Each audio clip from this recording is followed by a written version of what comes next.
Hi everyone, today I'll be comparing the Olympus E-M5 Mark III with its 14-150 kit lens against the Canon EOS RP with its 24-240 kit lens in the 1080p video. So we'll be looking at the autofocus ability and also at how it handles exposure in varying light conditions.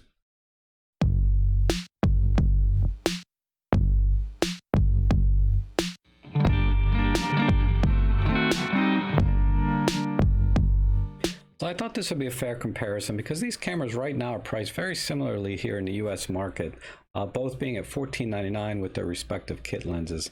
And in this video, I'm just going to focus on the 1080p video for the auto exposure and the autofocusing ability. So let's go ahead and watch a few minutes of my testing outside my backyard, and then I'll summarize the results at the end. All right, so I'm testing out the Olympus E-M5 Mark III with the Canon EOS RP. I have the 14-150 kit lens on the E-M5 Mark III and the 24-240 kit lens on the EOS RP.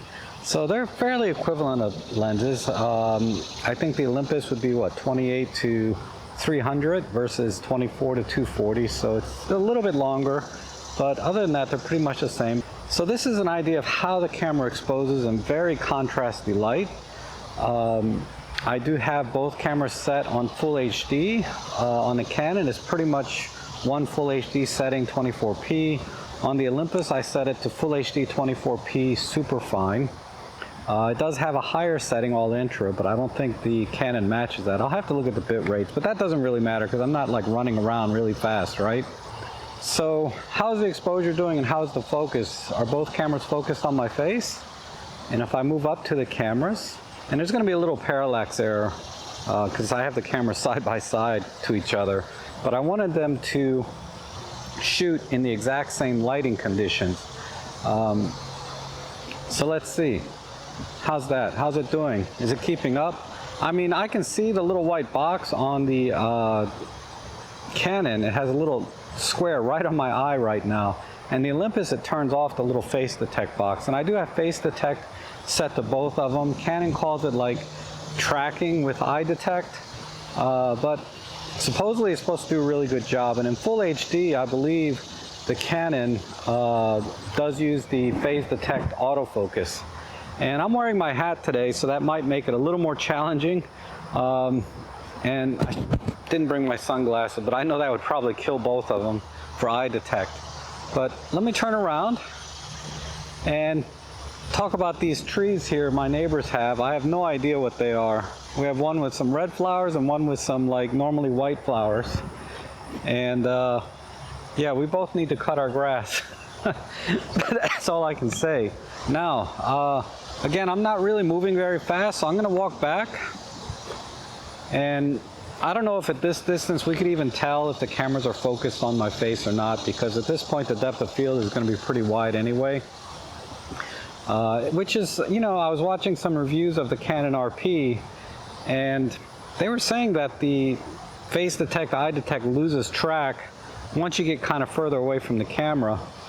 But I found that it doesn't matter because depth of field is so wide anyway, right? So I watched a few of the reviews on the Canon RP and some of the issues they were having, and I have upgraded the firmware up 1.5 on the camera, so I am using a newer firmware than, say, a lot of these reviews that were done a year ago. And now you haven't heard a peep from anybody about the RP lately, right? But hopefully the camera's matured. There are some more lenses available for it, especially from third party. I saw some attractive options at lower prices. But let me walk back here and see. And if I kind of walk up very quickly, how'd the cameras do? And again, there's very strong backlighting here. So I do have the image enhancement on the Canon, which is supposed to brighten up faces in extreme conditions. And the Olympus is supposed to do that also as well for face. When it has face detect on, it's supposed to expose for the face, albeit sometimes it's a little slow. So what I'm going to do is I'm going to walk out of frame and come back in and see which camera adjusts exposure back correctly.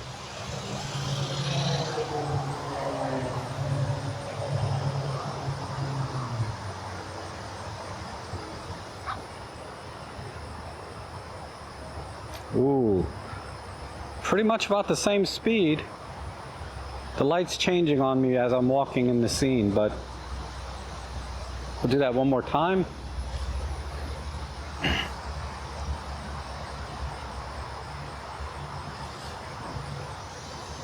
And I just noticed the Olympus camera has sun shining right into the lens here, so unlike the Canon, it's just a little bit off center, so there's not as much glare going into the lens, so I'm going to move the camera. Alright, I'd like to also note that I have the image stabilization turned off on both cameras, so I'm going to walk out of frame.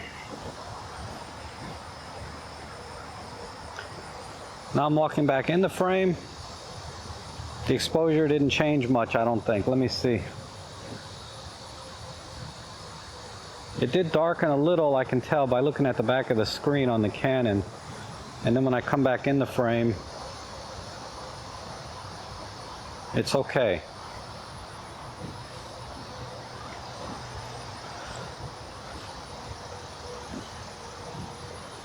I mean, you know, if I was recording somebody, I would tell them to stand still, right?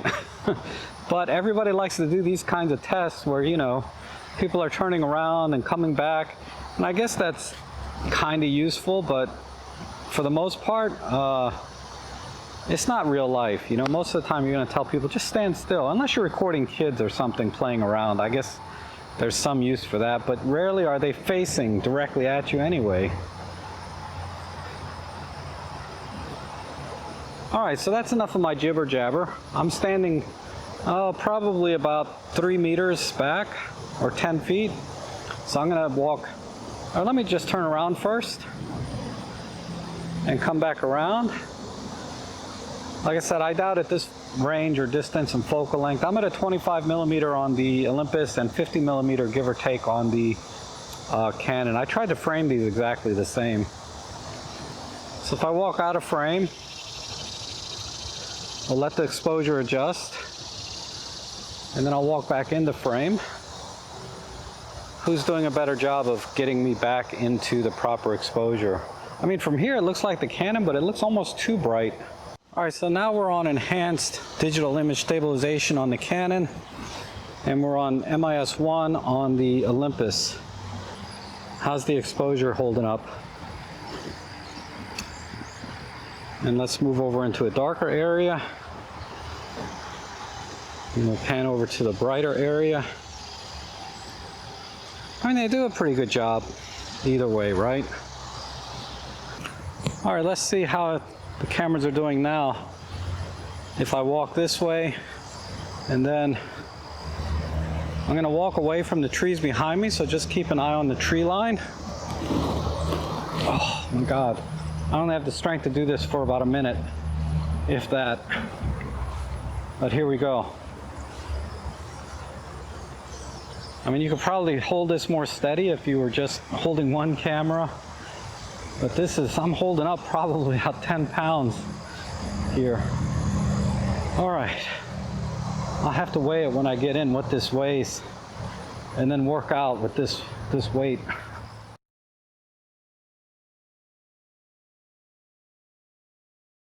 So I think both cameras did an excellent job in terms of autofocus. Now I have to give the Olympus the edge though. It did tend to focus more quickly on my face than the Canon did at varying distances. And there were times when the Canon did grab me a little faster than the Olympus, but for the most part the Olympus did the superior job in terms of autofocus and video with the face detect. Now in terms of exposure, I think the Canon did a better job.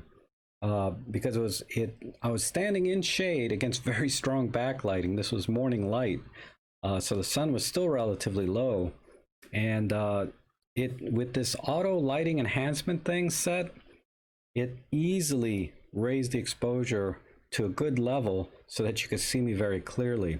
Whereas the Olympus did a good job, right? It did raise the exposure so that you could see my face, but not quite as good as the Canon, I think. The Canon took it up maybe another stop or stop and a half than the Olympus did, giving a more pleasing result in my opinion.